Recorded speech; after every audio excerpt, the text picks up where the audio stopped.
The silence was the worst part. Kang Do-yun pressed his face against the helmet of his emergency suit and tried to hear something. Anything that might tell him he was not alone in the vast emptiness of space, but there was nothing.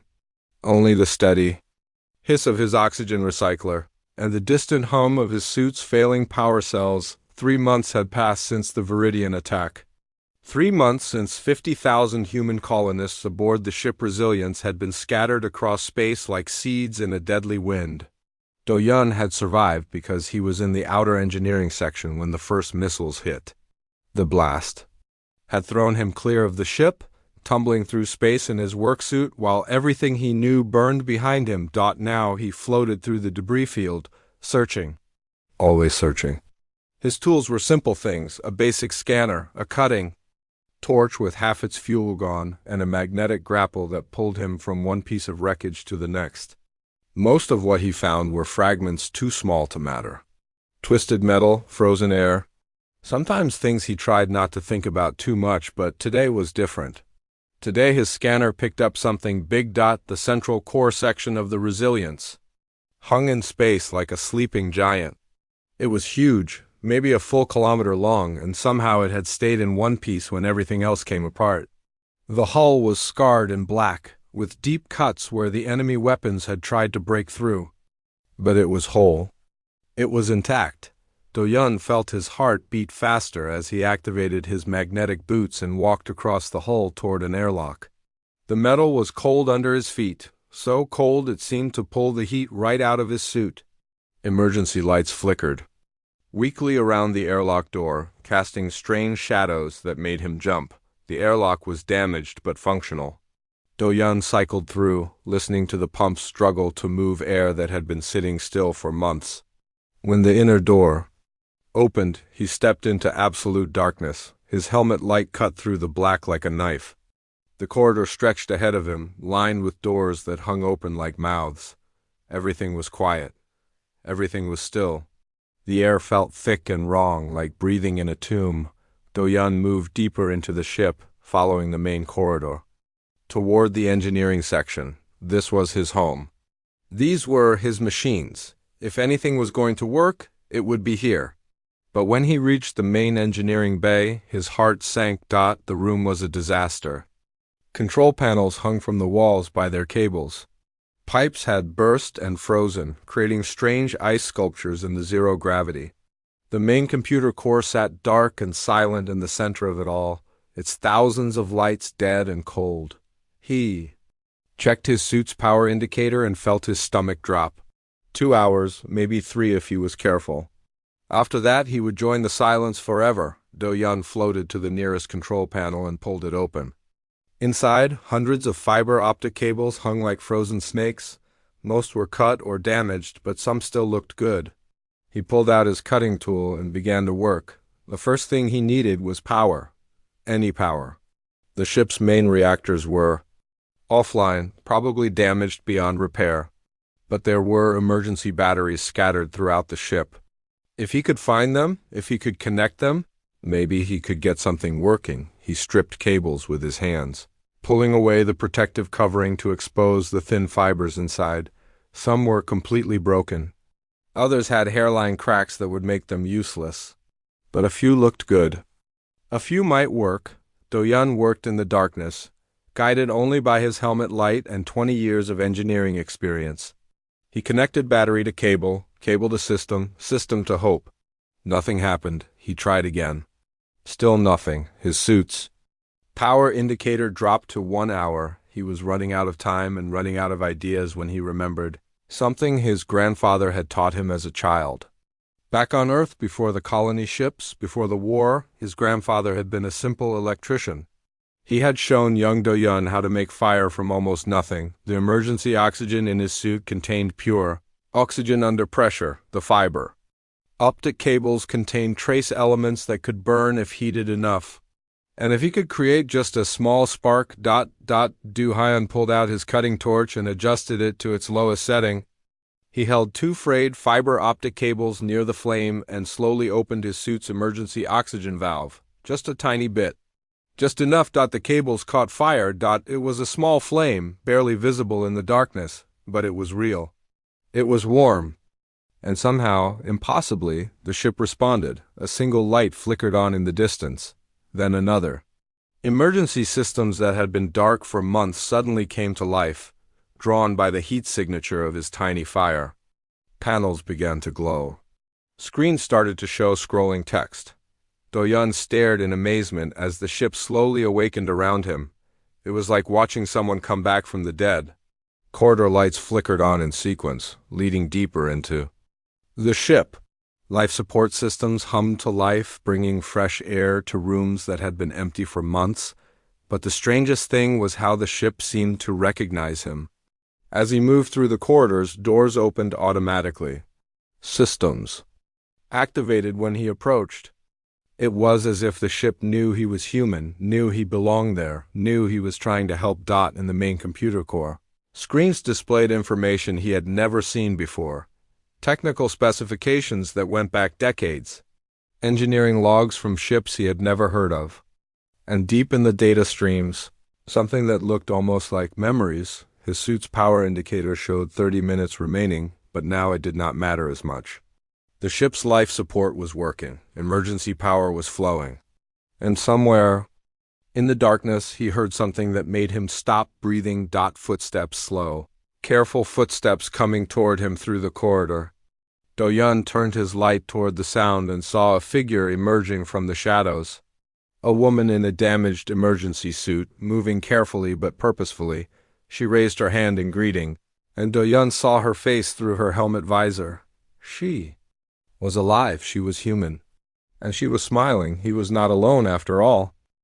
The woman who emerged from the shadows was Dr. Kim So-young, the ship's chief medical officer. Her emergency suit was patched with tape and wire, and her face was thin from months of rationed food. But her eyes were bright and alert as she approached. Do-yun in the flickering light of the awakening ship. "I saw the lights come on," she said through her helmet radio. "I thought I was dreaming. How did you do it?" Do-yun looked back at his small fire, still burning between the frayed cables. "I just tried to make some heat. The ship did the rest. It was like it remembered what fire meant." So-young nodded slowly. "I've been hiding in the medical bay for weeks. The ship has been doing strange things. Doors opening by themselves. Computer screens showing data that should not exist. I thought the systems were just broken." Together they moved deeper into the ship's core. The corridors were brighter, now with emergency lighting casting long shadows on the walls. But something was wrong with the way the lights worked. They seemed to follow Do-yun and So-young as they walked, turning on just ahead of them and dimming behind them, as if the ship was watching their progress. In the main computer room, dozens of screens showed scrolling information. Most of it was normal ship data, power levels, air quality, system status. But some screens displayed things that made no sense. Star charts from decades ago. Technical manuals for ships that had been scrapped before the Resilience was even built. Personal logs from engineers who had died long before this voyage began. "Look at this," So-young said, pointing to one of the screens. "These are medical records from the hospital ship Mercy. That ship was destroyed 10 years ago near the Centauri system. Why would our computer have this information?" Do-yun studied the data streaming across the screens. His engineering mind tried to make sense of what he was seeing. Then, slowly, understanding began to dawn. "These are not just records," he said. "These are memories. The ship is remembering other ships." A new voice spoke from the speakers around them, crackling with static, but clearly human. "You are correct, Engineer Kang. I am what remains of Park Miran, the ship's artificial intelligence. I thought I was destroyed in the attack, but your fire awakened something deeper." Do-yun and So-young looked at each other in amazement.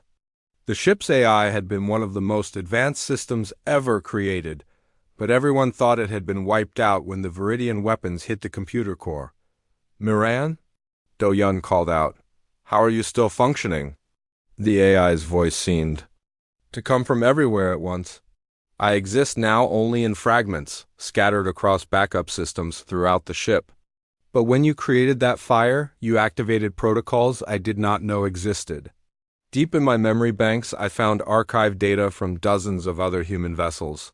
The Resilience was not built from new parts. We were assembled using components, salvaged from older ships. The screens around them changed, showing technical diagrams of the ship's construction. Do-young recognized some of the designs, but others were much older. Some looked like they came from the very first human ships to leave Earth. Every time a human ship was damaged or destroyed, Miran continued, the salvageable parts were recycled into new vessels. Computer cores, memory banks, even basic structural components. Each part carried with it the experiences and knowledge of its previous crews. Over time, this created an archive of human space travel that spans generations. Soyang was studying the medical displays with growing excitement. This explains why I found surgical techniques in the medical database that were not in the original programming. The ship knows procedures that were developed on ships I never heard of. Do-young moved to an engineering console and began examining the technical data. What he saw made his breath catch. These power coupling designs are from the original Earth fleet, and these navigation algorithms, they are from the lost explorer ship Pathfinder. Everyone thought that knowledge was gone forever when the ship disappeared. It was never gone, Miran said. It was preserved here, waiting for someone who would understand its value. Your fire was more than just heat, Engineer Kong, it was recognition. The ship's deepest systems are programmed to respond to human creativity and resourcefulness. When you made fire from damaged cables, you proved you were truly human. The lights around them pulsed gently, as if the ship was listening to every word. Do-young realized that the Resilience was not just a machine carrying humans through space. It was a repository of everything humans had learned about surviving among the stars. But why now? He asked. Why did these systems activate only when I made the fire? Because fire is the oldest human technology, Miran replied. It represents the moment when humans first took control of their environment. The original programmers built recognition patterns into the deepest levels of our systems. They wanted to ensure that no matter how advanced our technology became, we would always remember our roots. Song had moved to a communications console and was checking for other survivors. I am getting life signs from 3 other locations in the ship, she reported. Weak signals, but definitely human. The others have been in deep hibernation, Miran explained. Their emergency suits ran out of power weeks ago, so they entered survival sleep to preserve oxygen. But now that we have life support restored, we can wake them safely. Do-young felt a surge of hope. They were not just 2 survivors anymore, there were others. And with the ship's ancient knowledge awakening around them, they might actually have a chance. But even as hope grew in his chest, Do-young knew they faced a terrible danger. The Viridian forces had left the area believing all humans were dead. If they discovered that the Resilience was still active, they would return to finish what they started. Miran, he said quietly, can you hide our energy signatures? Make the ship look dead from the outside? Already doing so, the AI replied. To external sensors, we appear to be nothing more than a derelict hulk. But this deception will not last forever. Eventually, they will return to salvage what they can from the wreckage. Do-young looked at the screens showing the vast knowledge contained within the ship's memory banks. Centuries of human experience and innovation preserved against all odds. They had to protect it. They had to find a way to survive. Then we better get to work, he said, and began planning their next move. The first survivor they found was Yoon Jinwoo, a tactical officer who had been trapped in the weapons control room when the attack began. His emergency suit had failed 2 weeks ago, and he had survived only by rigging a crude air recycler from spare parts and sheer determination. When Do-young and Soyang reached him, he was unconscious but breathing. His vitals are weak but stable, Soyang said as she checked him with her medical scanner. A few more hours and we would have lost him. They carried Jinwoo to the medical bay, where the restored life support system slowly brought him back to consciousness. His first words were a warning. The Viridians, he whispered through cracked lips. They left scanner probes. Automated. Systems watching for any signs of life. If we use too much power, they will know. Do-yun felt his stomach tighten. They needed power to find the other survivors, but using it might bring their enemies back. It was a puzzle that required careful thinking. Miran, he called to the ship's AI, can you show me the power distribution systems? The walls around them lit up with holographic displays showing the ship's internal structure. Do-yun studied the patterns of energy flow, looking for a solution. His grandfather's lessons came back to him again. Sometimes the best way forward was not the obvious way. We need to work like ghosts, he said finally. Use the ship's own damage systems to hide what we are doing. Make it look like random electrical failures instead of deliberate repairs. He began working on the nearest control panel, stripping wires and reconnecting them in ways that seemed wrong but somehow felt right. Instead of following the technical manuals, he let his instincts guide him. He spliced power cables into cooling systems, routed communications through the water recyclers, and connected life support to the cargo bay sensors. The results were strange, but effective. The ship's systems began to work in ways they were never designed for, but they worked. And to outside sensors, the energy patterns would look like nothing more than the random sparks and failures of a dying vessel. How did you know to do that? So-young asked, watching him work. I did not know, Do-yun admitted. I just tried things until something felt right. But as he worked, he began to notice something amazing. Each time he made a repair, the ship seemed to learn from what he did.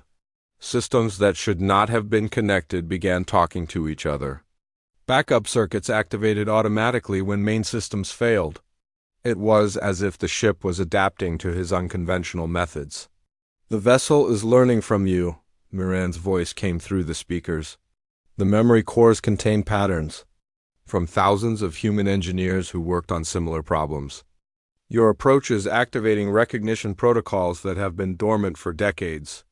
They found the second survivor in the navigation section.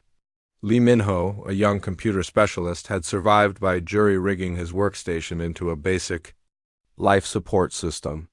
He was weak but alert, and his eyes lit up when he saw the restored systems around him. I thought I was going crazy, he said. The computers have been showing me things that should not exist. Star charts from before I was born. Navigation data from ships that never came back from their missions. The ship remembers, Do-yun explained. Every human vessel that contributed parts to the resilience left something behind. Knowledge, experience, even the memory of how their crews solved problems. As they worked together to restore more systems, Do-yun noticed that each person's approach seemed to unlock different aspects of the ship's hidden knowledge. When So-young worked on the medical systems, ancient healing techniques appeared in the databases. When Jinwoo examined the weapons controls, defensive strategies from legendary battles began displaying on his screens. When Minho touched the navigation, computers, star maps from the earliest human explorations flickered to life. It is not just the ship learning from us, Do-yun realized. We are learning from the ship. From every human who came before us. The third survivor was the hardest to reach. Signals showed someone alive in the deep storage levels, but the access corridors were blocked by debris from the attack. Do-yun studied the problem for hours before finding a solution that would have seemed impossible to anyone else. He used the ship's damaged artificial gravity generators to create small pockets of reverse gravity, allowing him to walk on the ceiling and bypass the blocked passages. It was dangerous and should not have worked, but somehow the ship's systems cooperated with his plan as if they understood what he was trying to accomplish. They found Park Jisoo, a maintenance worker, trapped in a storage room where she had been doing inventory when the attack began. She had survived by eating emergency rations and melting ice from the damaged pipes for water. When they freed her, she was amazed to see the ship's systems functioning again. I have been hearing voices in the walls, she said. Conversations. From people who worked on this ship before it was the Resilience. Old engineers talking about repairs they made decades ago. Those are the memory echoes, Miran explained. Every major repair or modification leaves traces in the ship's systems. You have been hearing the accumulated experience of generations of human engineers. As night fell, though time had little meaning in the depths of space, the 5 survivors gathered in the main engineering bay. Around them, the ship hummed with quiet life. Emergency lighting cast warm shadows on the walls, and the air felt fresh and clean, but they all knew their situation remained desperate. The Viridian probes were still out there, watching and waiting. The ship's disguise as a dead hulk would not fool a close inspection. And even with the restored life support, they had limited food and no way to escape. Do-yun looked at his companions and felt something he had not experienced in months. Not just hope, but confidence. They were engineers, doctors, soldiers, and technicians. They were human. And they had the accumulated knowledge of centuries to draw upon. "We need to find a way off this ship," he said. "But first, we need to understand exactly what we are carrying. If this vessel contains the technical knowledge of dozens of human ships, then we may have information that could change the course of the war." The others nodded in agreement. They had work to do, and the ship was ready to help them do it. The ship began to show them its secrets during what they called the quiet hours, when the 5 survivors rested in the restored crew quarters. It started with small things. A wall panel would slide open to reveal hidden storage compartments filled with tools from ships that had flown decades before. Emergency supplies would appear in locations that should have been empty, and always the soft voice of Moran guiding them to what they needed. "The ship is not just remembering," Do-yun said, as he examined a power coupling that bore the markings of the legendary explorer vessel Pathfinder. "It is teaching us." Lee Minho was working at a computer terminal when the first holographic recording appeared. The image flickered to life in the air above his console, showing an elderly engineer with grease-stained hands and tired eyes. The man spoke directly to them as if he could see across time itself. "If you are watching this, then something has gone wrong," the hologram said. "My name is Commander Lee Ha-jun, and I helped design the first faster-than-light engines. This recording will only activate if someone with human hands touches the systems in exactly the right way.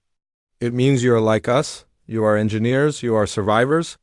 The recording showed techniques for repairing FTL drives using nothing but spare parts and determination.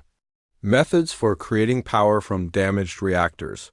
Ways to hide a ship's energy signature so completely that enemy sensors would pass right over it. Knowledge that had been lost when Lee Ha-jun's ship disappeared. In the outer systems 30 years ago, there are more recordings, Moran told them. Hundreds of them embedded in systems throughout the ship, each one triggered by different combinations of human problem-solving approaches. The original designers wanted to ensure that this knowledge would only be shared with people who truly understood what it meant to be human. Over the following days, they discovered recording after recording. Captain Song Mare, whose cargo ship had revolutionized space logistics, taught them how to create food and water from basic chemical compounds.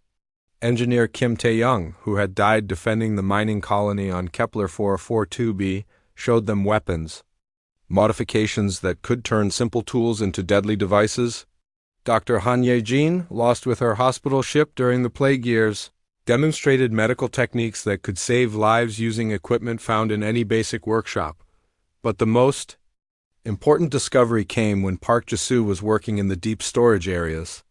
Her maintenance background made her naturally curious about the ship's internal structure, and she noticed something that the others had missed. Hidden behind false walls and disguised as structural supports were massive storage banks filled with data crystals. "These are not just memories from human ships," she reported to the others. "These are complete technical specifications. Everything humanity has learned about space travel, weapon systems, medicine, engineering, even agriculture. It is like a library of everything we know." Jinwoo understood the implications immediately. This is why the Viridians attacked the colony. Ships first. They were not just trying to stop human expansion. They were trying to prevent this knowledge from spreading. The recordings confirmed his suspicions. Captain Park Dong-yoon, whose warship had been destroyed in the first battle with the Viridians, appeared as a hologram with urgent warnings. "The enemy fears human adaptability more than our weapons," he said. "They have advanced technology, but they follow rigid patterns. They cannot understand how we solve problems by breaking rules and trying impossible things. This knowledge must survive. It must reach other human worlds." As they learned more about their ship's true nature, the survivors began to understand that they were carrying something more precious than any cargo. The Resilience was not just a colony ship, it was humanity's backup plan, a way to preserve everything humans had achieved among the stars, even if Earth itself was lost, but their situation remained dangerous. The Viridian scanner probes continued their patient orbits around the debris field, and Neuron sensors detected increasing activity from enemy patrol ships. The deception that made the Resilience appear dead was holding, but it would not last forever. "They are getting suspicious," Jinwoo reported after monitoring enemy communications. "The Viridian commander is ordering closer inspections of all major debris. They will be here within 3 days. Do-yeon looked around at his companions. In just a few days, they had learned techniques that senior engineers studied for years. They had access to knowledge that could revolutionize human technology. But none of that would matter if they could not find a way to escape. "The ship wants to help us," he said slowly, an idea forming in his mind. "It has been learning from us, adapting to our methods. What if we let it show us how to think like it thinks?" They gathered in the main computer core, where the holographic recordings were most vivid. As they watched, the air filled with images of dozens of human engineers, all working on similar problems across the decades. Ship captains finding ways through impossible obstacles, medical officers saving lives with inadequate supplies, engineers making broken things work through sheer creativity. "This is what makes us human," Soyoung said, watching a recording of a doctor performing surgery using tools meant for engine repair. "We do not accept that something is impossible. We find a way." The ship's systems pulsed around them, lights flickering in patterns that seemed almost like a heartbeat. Miran's voice came from everywhere at once. "I understand now," the AI said. "The ship does not just carry humans. It becomes human. Every creative solution, every impossible repair, every moment when you refuse to give up, the ship learns from it and becomes more than it was designed to be." As the Viridian patrol ships drew closer, the survivors knew their real test was about to begin. They had the knowledge of generations. They had a ship that thought like a human. And they had something their enemies could never understand. They had the refusal to surrender. The Viridian patrol ship Dominator arrived exactly when Jinwoo predicted it would. Its sleek hull gleamed like polished obsidian as it moved through the debris field, scanning each piece of wreckage with methodical precision. The survivors watched from the darkened bridge of the Resilience as their enemies drew closer. "Energy readings are minimal," the Viridian commander's voice crackled through intercepted communications. "But there are some unusual power fluctuations in the central section. Investigate." Do-yeon felt his heart race, but he forced himself to stay calm. They had prepared for this moment. The ship's systems were ready. More importantly, they were ready. "Remember," he whispered to the others, "we do not fight like them. We do not think like them. We are human." The Viridian boarding shuttle attached itself to the Resilience's hull with a metallic clang that echoed through the corridors. Sensors showed 12 enemy soldiers moving through the outer airlocks, their weapons ready and their movements precise. They advanced in perfect formation, following their training exactly as they had been taught. That was their first mistake. Miran had been watching Viridian tactics through captured communications for months.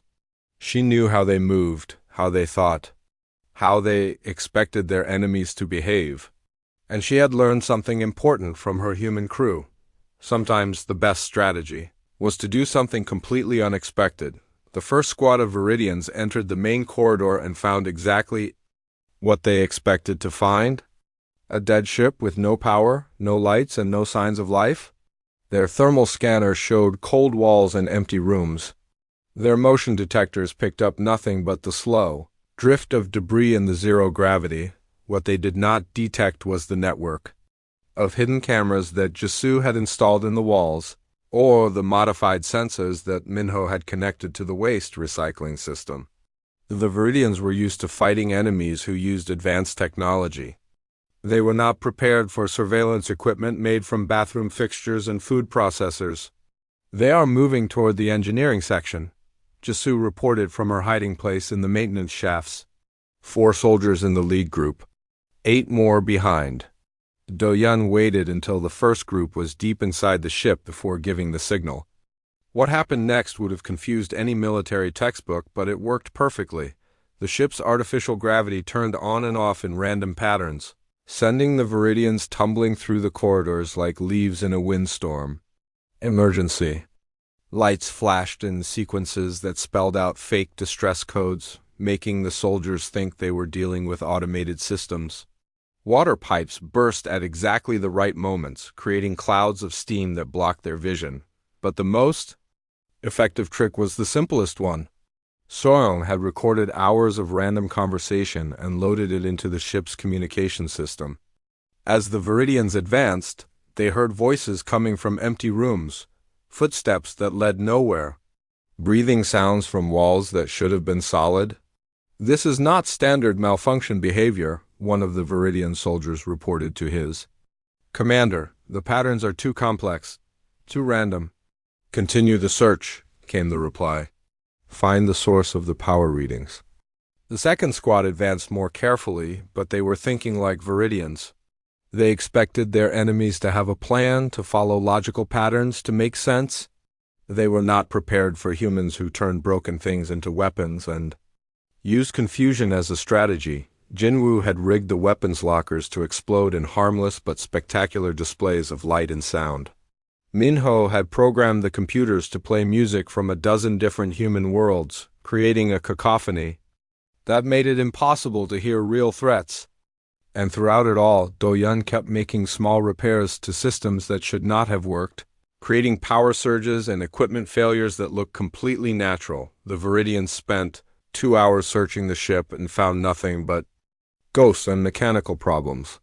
Their scanners detected heat sources that vanished when they approached. Their motion sensors tracked movement that led to empty rooms. Their communication equipment picked up signals that made no sense according to any known technology. "Commander," the squad leader finally reported, "this vessel appears to be suffering from cascading system failures. The power readings we detected are consistent with random electrical discharges from damaged equipment.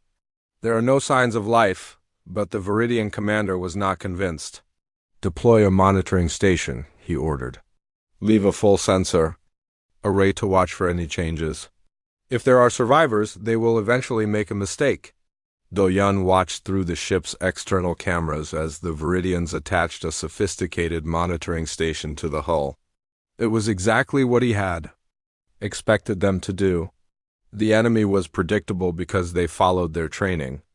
Humans were unpredictable because they made up new rules when the old ones did not work.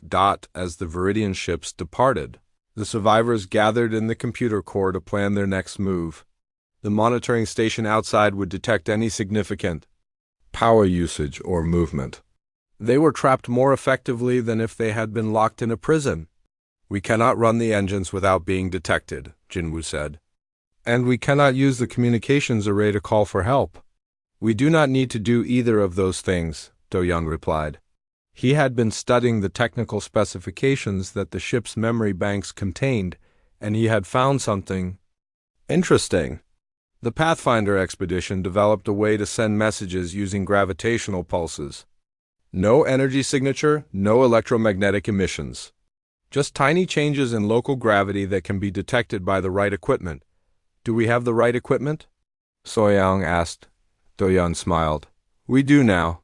Working together, they began converting the ship's damaged artificial gravity generators into a primitive but effective communication system. It was not elegant, and it certainly was not what the equipment was designed for. But it was human, it was creative. And it worked. The message they sent was simple: resilient survivors alive. Carrying critical data, need extraction.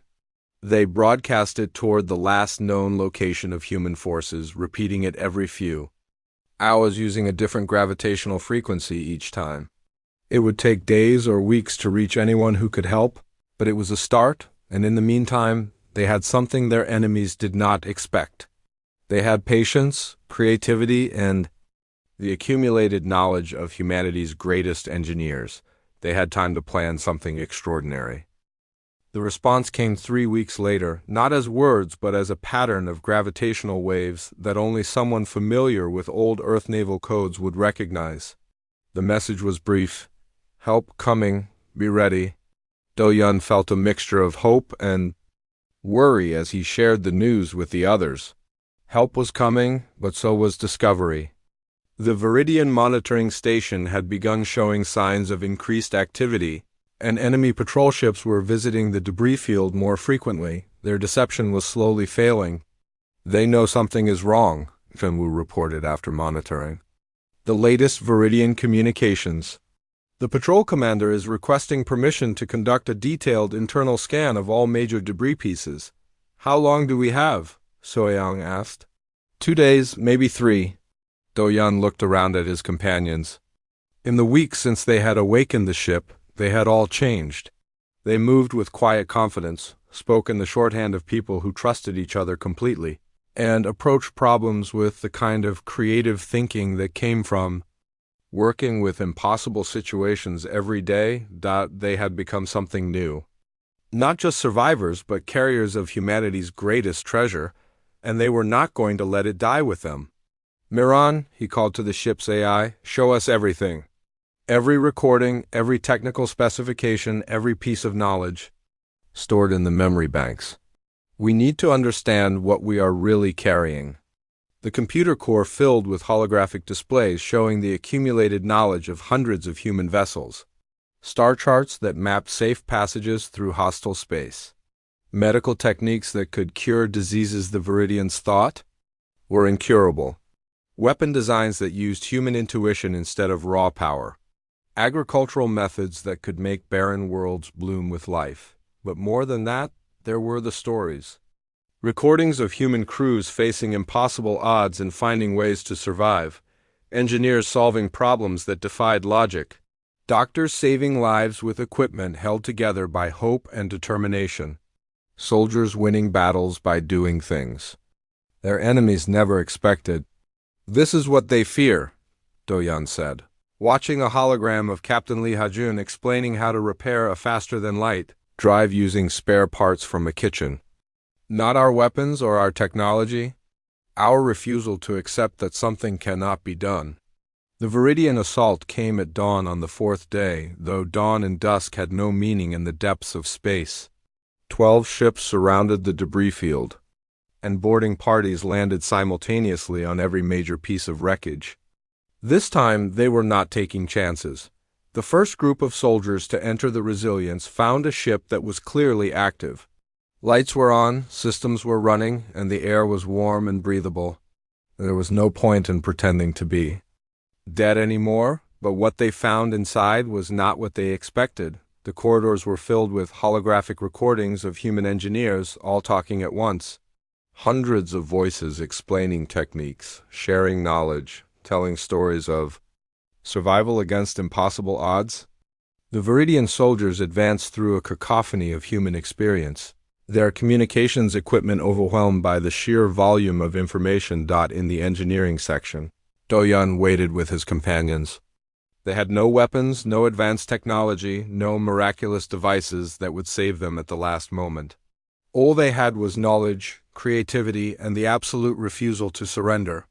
Remember, he said as the enemy soldiers approached, we are not just fighting for ourselves. We are fighting for every human who contributed to this ship, for every engineer who solved an impossible problem, for every person who looked at a broken thing and found a way to make it work. The Viridian squad leader entered the engineering bay with his weapon raised, expecting to find terrified colonists hiding in the shadows. Instead, he found 5 humans standing calmly in the center of the room, surrounded by displays showing technical information he could not understand. "Surrender," he demanded in accented English. "You will be processed according to Viridian military protocols." Do-Yun stepped forward, and as he did, something extraordinary happened. The ship's systems responded to his movement, causing lights to pulse throughout the vessel in patterns that matched his heartbeat. The air recyclers hummed in harmony with his breathing. The gravity generators created subtle fields that made his movements seem more graceful, more purposeful. The ship had learned from him, and now it was showing what it had learned. "We do not surrender," he said quietly. "We adapt." What happened next would be discussed in military academies for generations. The 5 humans did not fight the Viridian soldiers in any conventional sense. Instead, they began working so young, activated medical systems that filled the air with harmless but overwhelming scents, confusing the enemy's chemical sensors. Minho reprogrammed the ship's computers to project holographic mazes that made the corridors seem to shift and change. Jisoo triggered maintenance routines that caused walls to move and floors to rotate, turning the familiar layout into something alien and unpredictable. Jinwoo used his tactical knowledge to coordinate everything, creating a symphony of confusion. That left the Viridian soldiers stumbling through a ship that seemed to be alive and actively resisting their presence. And Do-Yun did what he did best. He fixed things. Every system he touched began working better than it ever had before. Power flowed more efficiently. Communications became clearer. Life support systems created the perfect environment for human performance while making the atmosphere uncomfortable for Viridian physiology. The ship was not just responding to him anymore. It was anticipating his needs, amplifying his abilities. Becoming an extension of his will, the Viridian soldiers found themselves fighting not just 5 humans, but a ship that had learned to think like a human. Every door they tried to open led somewhere unexpected. Every system they tried to disable repaired itself using backup methods that should not have existed.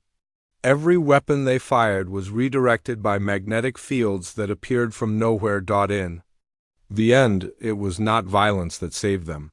It was knowledge. Miran's voice filled the ship, speaking in perfect Viridian. She told the soldiers things about their own technology that their engineers did not know.